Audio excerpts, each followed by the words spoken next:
Here's a real quick video of the Allied Seabreeze. It was all gripped, probably 6 or 7 years ago, and it's an off-white. It's in generally pretty good shape. There are a few nicks and dings, and the biggest one is right here. Looks like a wear mark from a dock. That could be sanded down, primed, and redone pretty easily. The bottom is smooth. It needs another coat of bottom paint, but it doesn't need to be stripped. The rudder probably has water in it, like almost all rudders do, and you can see a couple areas here where something is leaked out. But usually with these Seabreeze rudders and the Seawind rudders, you can open them up and they dry out almost immediately, because I don't even think there's foam in there. This boat has the bronze centerboard, which apparently is much preferable over the other material. Through holes all look okay. The waterline's got a few marks on it, but that's just a brown paint.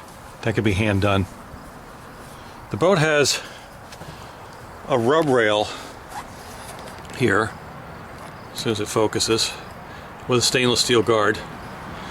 The seatall is all in good shape. We'll see that when we get up above. And there's a Bruce anchor.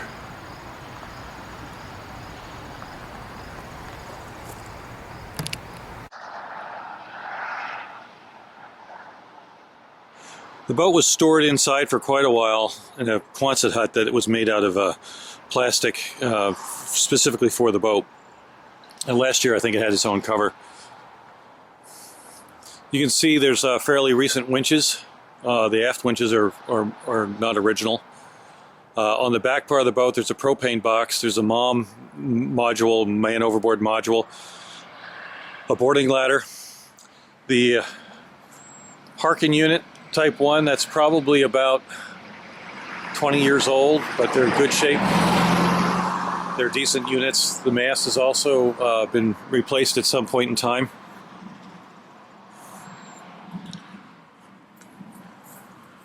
There's a 3-blade cruising prop.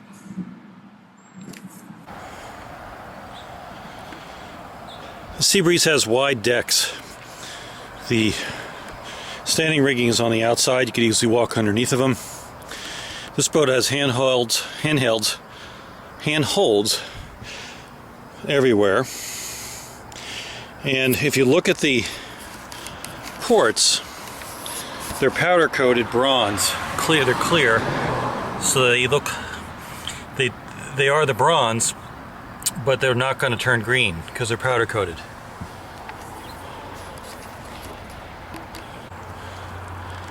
The boat has a windlass up forward and a double roller, and you can see on the mast that there are steps that fold. The boat has 2 Dorade vents, forward hatch with a solar vent, center hatch. The boat has a sea hood that has a hatch sliding into it. Dodger bows, self-tailing 2-speed compass, another 2-speed compass original in front of it, the wheel steering, that's a fuel fill there, there's a water fill here, that's the centerboard control right there. It has a winch handle that goes in it. The boat has a lazarette hatch in the back.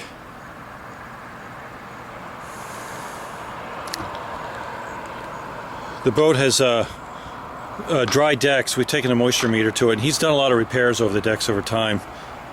There's a lot of things that have been added to this boat. Like, for example, this rail right here has been added, and the whole stern rail's been added. It's reinforced. Here's the engine controls and the Raymarine Def Sounder and knot meter. Cockpit scuppers are right there. This is a cockpit shower.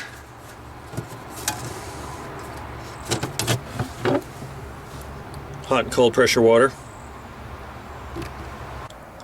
This is the starboard locker. There's a Raritan hot water tank right there. Water lift muffler. More recent through holes and hoses. Looks like a a Deca AGM battery there, a CQR anchor, 25-pound, a couple fenders, manual bilge pump. There's the engine stop right there. This is the port locker. That's storage for the hatches, hatchboards. There's another recent through hull and 2 more batteries and another through hull. Down below there's a sea berth there, and he has the divider in it. I think the divider moves and you could put a cushion there. I haven't seen the cushion, but there might be one for it. This one slides out, goes right over that box you see, and there's a little latch for it right there. So 2 people right there and another one here, and I believe this one slides a little bit too. There's some lockers that have been added to the boat. There's a fold down table. There's room right there for a heater if you want to put a heater right there. And here is a Force 10 stove and oven. When you walk in, there is a icebox and refrigerator. Actually, that's a storage area there with a square sink, hot and cold pressure water, new fixtures. The icebox is actually over here. Underneath are a couple drawers and another locker. Looking aft, engine access, which will open up. Storage for magazines and books. Small liquor locker right there. More storage. Again, a better view of the drawers and the cabinetry. There's also drawers here. Storage box here. Shelf. Another shelf back there. Lots of room for pots and pans. Here we have a mixture of the original, I think it's the original control panel with other panels added recently. There's also a battery charger and the inverter control, automatic bilge pump, amps and volts, battery on-off switch for the engine with an emergency crossover, a gas control, a GFI circuit breaker, refrigeration control. This panel can lift up as one or halves, and it's actually quite large. There's multiple sections to it. There's a plastic piece here that moves. It all slides out and moves, and there's another piece behind it. It's quite deep. It's as deep as the floor. These are kind of cool. It slides out on both sides. And there's another one right here. It slides out. Boat has a lot of storage. More storage than boats, much larger. There's a shelf counter space here, but this comes up. And there's a 3-burner stove and oven. And there's a broiler and an oven here. That slides in so it's out of the way. This is storage for pots and pans. And here we have a cockpit mic for the remote for the VHF, and that looks like a boom vang. The sheet over there, that looks like a canvas cover for something, I'm not sure what. Up at the V-berth area, there's a center filler. The foot of the V-berth is squared off so your feet don't touch. It's quite large. I think someone 6'4" could sleep in here.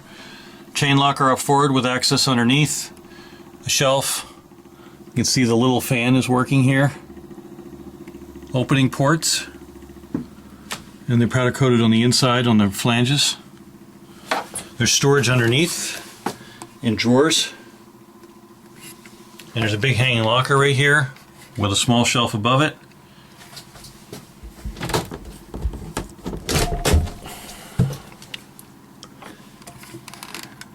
And there's a rigging cutter, wind scoop, a couple shelves, lots of room. The head is original.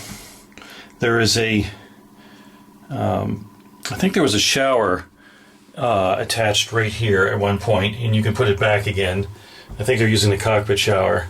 The boat has LED lights in it in places. An opening port here, storage, and storage, and a recent head. Access to the intake, access to the hoses, access to the vented loop. And here we are looking aft again. Next we'll look at the engine. Engine access is pretty good. You remove the stairs, which has a drawer underneath of it filled with tools, and there is an access overhead, and there you can get to your antifreeze, your oil fill, your expansion tank, your Raycor 500 filter, and it has a vacuum gauge on it. Very nice.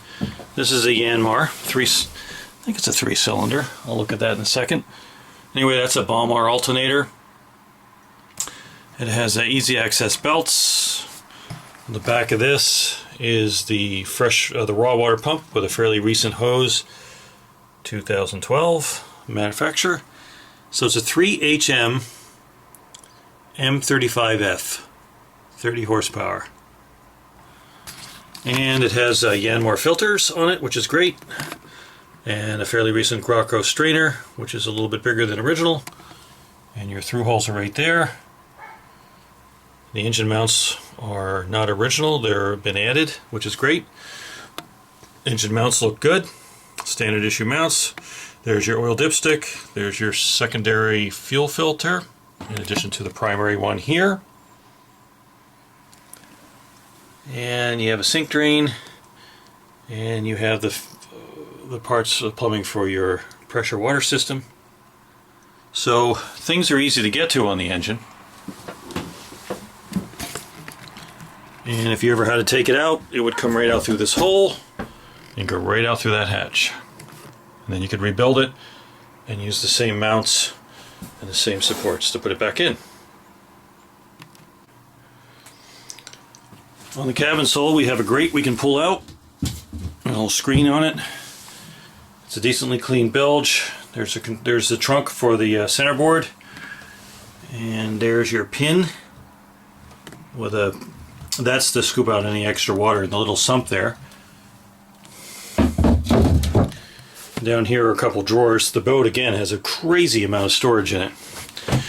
And in here, some extra hardware.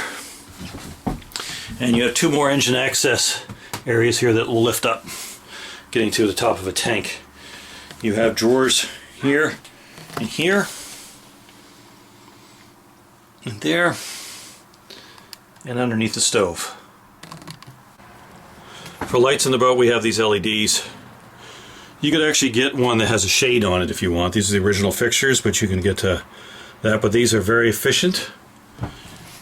This one, which is a chart reading one, actually has an LED, another LED, and again you can get ones that are a little bit less computer oriented looking. Here we have a shut off for a door for the companionway, well, not companionway, but the forward cabin. So that's what this looks like for privacy. And back in the forward cabin again, we've got a port that's opposite the head, 2 opening ports in the V-berth and the overhead hatch. There's a decent bulkhead here, and the boat also has an LED light there on the port side, and there is another one on the starboard side. For electronics, we have an ICOM VHF, an M402, and it has a DSC capability on it, which is nice. And on the back here, it looks like it has power, a data cable, and an external speaker, and also an external mic, which is this thing here. And the back of the other instruments are the Raymarine Def Sounder, and this actually is a wind instrument. That's a wind instrument, not a speedo. So there it is, a wind instrument. Depth sounder. And here's our original panel for the Yanmar. Again, that's not the original engine in the boat, but this panel tells me it's at least 20 years old. And there's your engine hours, 3974. So you would have the engine checked by a Yanmar mechanic, maybe a compression check. And if it's maintained, it should go longer, but it is an older engine, but they can go double that if they've been properly taken care of. Underneath the cover, we have an original Ritchie compass, which is really neat. No bubbles. That's a standard horizon color. GPS. There's your autopilot. Has a little cup holder. And here is your autopilot control. Boat has 110 wiring. There's your inlet. The boat has a drain here and a drain here in the cockpit.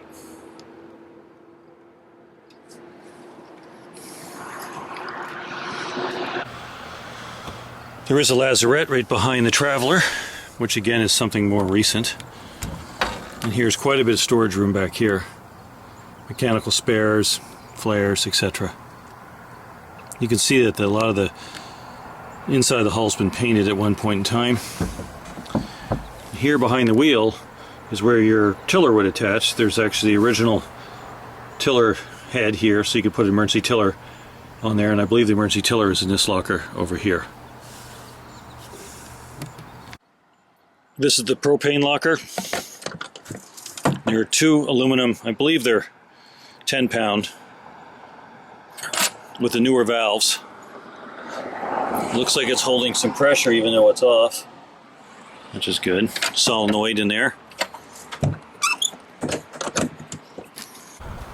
spar has two traditional spreader lights, a motoring light, and a deck light, foredeck light. The boat has a spinnaker track here, and a car for the spinnaker. The halyards are all on the mast. The boat has midship cleats. There's been a water tank fill here. It has deck drains. They go to a through hull. The tracks are all here on the gunnel. Over here looks like a city water connection. Right there. Boom. Boom has internal lines. And the mast has internal rigging as well.